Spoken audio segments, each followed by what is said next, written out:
ఎక్కడ చూసినా డబ్బులమయం. ప్రజల గురించి ఆలోచన చేసేవాడు ఎవరైనా ఉన్నారా అంటే ఒక్కరు కూడా లేదు. ఇలా తయారైంది కదా. నన్ను అంటుంది రాజశేఖర్ రెడ్డి బిడ్డను నన్ను అంటుంది నేను అక్కడ తెలంగాణలో పార్టీ పెట్టానట.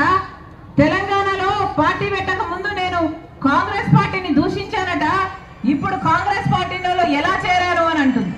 అమ్మా రోజమ్మా, మీకు గుర్తులేదేమో, నేను గుర్తు చేస్తాను. మీరు తెలుగుదేశం పార్టీలో ఐరన్ లెగ్ అన్న పేరుతో మీరు పిలువబడినప్పుడు రాజశేఖర్ రెడ్డి గారి గురించి మీరు ఎంతగా దూషణలు చేశారో ప్రజలు ఇంకా గుర్తే ఉన్నాయి. రాజశేఖర్ రెడ్డి గారు అంత మహా మనిషిని పట్టుకొని రాజశేఖర్ రెడ్డి గారి గురించి మాట్లాడిన మాట పిచ్చి పిచ్చి వాగుడు. రాజశేఖర్ రెడ్డి గారి పంచ విప్పి కొడతాను అన్న పిచ్చి పిచ్చి మాటలు మాట్లాడిన ఆవిడ ఈ రోజా నా గురించి మాట్లాడుతుందా? రాజశేఖర్ రెడ్డి బిడ్డను నేను. రాజశేఖర్ రెడ్డి గారు ఈ ప్రపంచంలో నన్ను ప్రేమించినంతగా ఎవరిని ప్రేమించలేదు. అసలు రాజశేఖర్ రెడ్డి గారిని గౌరవించని చోటున నేను కనీసం ఊపిరి కూడా తీసుకోలేదు. ఈ రోజు కాంగ్రెస్ పార్టీలో రాజశేఖర్ రెడ్డి బిడ్డ చేరింది అంటే ఎందుకు చేరింది?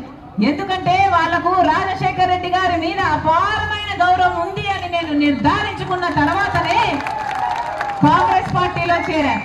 మణిపూర్ ఘటనలో ఈ వైసీపీ క్రైస్తవులై ఉండి వైసీపీ నిలవకపోయినా మణిపూర్ లో క్రైస్తవుల కోసం కాంగ్రెస్ పార్టీ నిలబడింది కాబట్టి నేను కాంగ్రెస్ పార్టీలో చేరాను.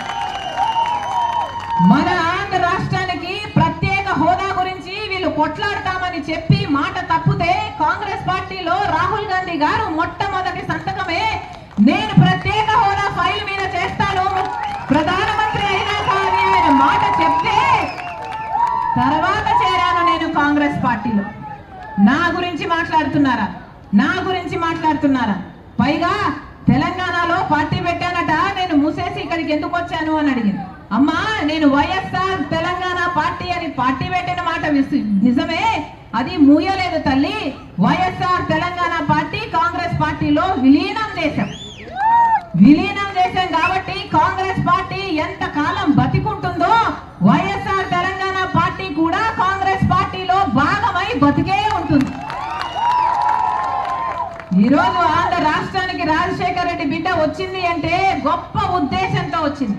ఎందుకంటే నా పుట్టింటికి ఇక్కడ అన్యాయం జరుగుతుంది కాబట్టి ఇక్కడ ప్రత్యేక హోదా తేవాల్సిన బాధ్యత నా మీద కూడా ఉంది కాబట్టి ఈరోజు ఆంధ్ర రాష్ట్రానికి వచ్చింది. అక్కడ తెలంగాణలో మేము చేసిన పాదయాత్రకు పోరాటానికి అక్కడ ఒక నియంత్రణ దించింది రాజశేఖర్ రెడ్డి బిడ్డ. ఇక్కడ ఈ నియంత్రణ దించడానికి రాజశేఖర్ రెడ్డి బిడ్డ మళ్ళీ ఇక్కడ అడుగు పెట్టింది. పైగా తెలంగాణలో తెలంగాణ ప్రభుత్వం డబ్బులు ఇవ్వాలట, అవి నేను తీసుకురావాలట. ఏమ్మా నేను తీసుకొస్తే మీరేం చేస్తారు? గాడిదలు కాస్తారా?